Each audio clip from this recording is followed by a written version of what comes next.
Hello everybody, it is the Keeper. And today we are entering Keeper's Crypt. And what Keeper's Crypt is something that for if we have too much going on with the podcast, the mythcast, or the newscast, which is coming back, Storyteller is working on that in his tower right now. But this is for things that we weren't able to cover, that we wanted to truly cover, and we send it to the crypt, where I sit down in my crypt, I grab my giant book, and I tell you what happened in the show. I give you a little rundown, but I also talk about what I think the deeper meaning of that season, or the show, or the episode was, while also bringing you guys some stuff about video games, anime, or anything else you want to know. And today we're starting the Keeper's Crypt off with Daredevil Born Again Season 2. Now, before we start going into Born Again Season 2, I do gotta say that I think this season was amazing. I think the cinematography was amazing, and just the fight scenes, especially the last one with Daredevil versus Kingpin, and then Kingpin versus everyone in New York, basically. Not New York, but Hell's Kitchen. Just amazing. But besides that, let's jump straight into it right now. So, Born Again Season 2 starts off with a giant freight ship bringing in a bunch of guns that Fisk is wanting to sell, to a bunch of arms dealers in New York. And Daredevil is on the ship, trying to investigating, figuring out what's going on. He finds the captain and the first mate. And then the captain, not the first mate, the first mate ended up leaving, jumping off the ship, but the captain decided to make the ship self-destruct and explode, leading to it capsizing in the river. And then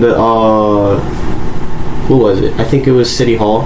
Yeah, it was City Hall or something like that, where they were talking about how Mayor Fisk is not a good mayor. He's ruining the city while having this task force run around, killing innocent people, locking them up, all of that. But as we're on this ship, as we see Daredevil, when he finds the guns, he lets the ship capsize. He saves everyone on it, including the captain. And then the first mate ends up going to this one female. I forgot her name. I apologize, guys. I truly do. But she ended up helping him because she holds people who aren't supposed to be in the United States right now or in the city, and she helps them get back to where they want to go. But the first mate goes there. Then we see that the captain got taken by Fisk, and he ended up getting killed.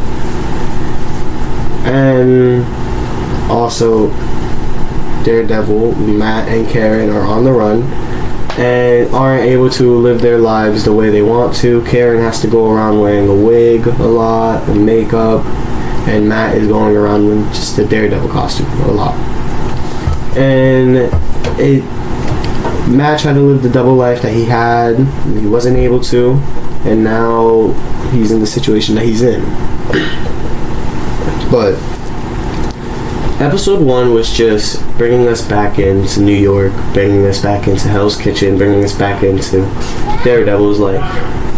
And now, in episode 2, we're starting to get deeper and deeper into what's going on with New York and what's going on with Fisk. And sorry about that, guys. But with Fisk and what's going on is he's going insane. He wants power. He wants to make sure that New York is in control, but with basically a rebellion, like a revolution with Daredevil and the Vigilantes, he sees his city is being torn down, or thinks his city is being torn down by these vigilantes, by these people, because they're not following his construct, his rules that he has. So he has the task force hunt people down and just take them for no reason, or because they support Daredevil, or just they disobeyed their rules. Literally no reason. And we also get to see Bullseye again.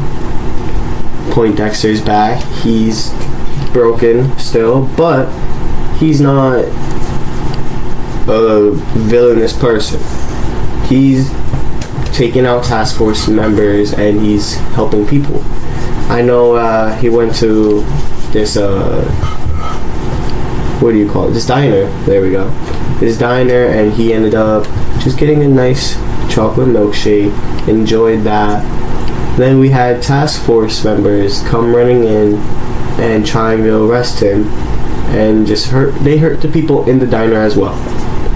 He ended up taking his fork, his straw, his toothpick. He ended up just throwing a fork in someone's back, taking a toothpick, tossing it in someone's eye. He was just destroying these people. And then he left a nice little bullseye. Quite literally a bullseye. That episode, the episode 2, was mainly around just Bullseye going around doing things. And then episode 3, we get to Bullseye and Daredevil having a fight. One of many in this season, actually. I think like one of 3 of their fights, maybe 2. But I think it was a great fight. You know, throwing each other around, and he's mad about Foggy, and Bullseye's like, he's just losing it. He's going on a whole rant about people not deserving things or one good deed, and just a whole bunch of things. And it is very, very mind-opening, to say the least, for like Bullseye to be saying stuff like this about giving him one good deed and stuff like that. It's interesting, very interesting, and it's nice to see them fighting, and nice to see how amazing the cinematography was in this season. In episode 4, we have Angela back. Angela Ayala, White Tiger, and Ultimate Spider-Man for the comics as well. But she's here, and she's like trying to investigate stuff because she doesn't know why her uncle died. She wants to know why he was killed. He was a good person. He was not a killer, you know. And it was a great episode for her, just going around talking to characters that we know, and it wasn't just fully focused on her. It wasn't fully focused on her, but she was around a lot with other characters. She was around with Karen, they were going around, and then her aunt ended up getting taken by Fisk and locked up by the task force. And I think in about episode 6 or 7, we get them back. But that's not where we are right now. We also have Daniel and Bibi, whose friendship has gotten way, way closer. And they've had a friendship in season 1, but way closer now. Did a whole thing with Fisk. It's like she portrays Fisk and talks about the things that he has done throughout the season. But I do want to shift a little bit into just giving you a full head-on review of the season instead of just going over the episodes for now. I just want to say that this season was good. Every episode, I think, fleshed out so many characters a lot. Even Javi, who was, I think, in episode 6. I think it was great, and I think the final fight between Daredevil and Fisk, the one in episode 7 before episode 8, and then the one in episode 8 when Daredevil and Jessica Jones were trying to get up to Fisk to stop him. But this season, just in general, was amazing. And I think that the fact that it was showing how power hungry Fisk was, and how political he wasn't really getting political, but he was like just getting really power hungry like a dictator, and just ruining the world. Not the world, but more or less just ruining New York. And taking it into a terrible place that it should not have been, which in turn ended up falling down all on him, and now he's in prison, but so is Matt. Matt is also in prison because he tried to hide his double life, ended up coming back to defend Karen in the case, and now he is just sitting in prison, and we have to wait for the Punisher one-off to hopefully know more, and maybe Spider-Man Brand New Day. But I do want to shift into another topic. A certain someone who fires optic beams from his eyes, who's now igniting the battlefield,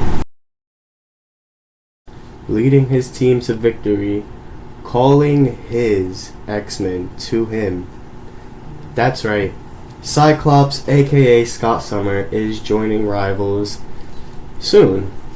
Very, very soon. I'm pretty sure either this Friday or next he is joining. And we got a good look at Devil Dinosaur and Cyclops, which I can't wait for that. I can't wait to see how that's going to work.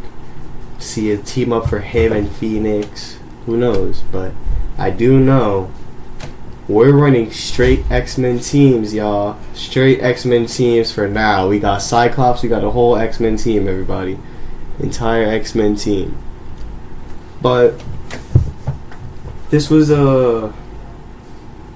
just me talking, letting you know that we are now starting something new, or me, but this is the Keeper's Crypt, and this is where I'm gonna be about once a month discussing video game news, discussing things that we weren't able to cover that we wanted to, or just discussing topics in general. If you would like to know anything else, or want to talk to me about anything, or want me to cover anything, please do let me know. I thank you for listening, and this is me closing my crypt, sending you off. Goodbye.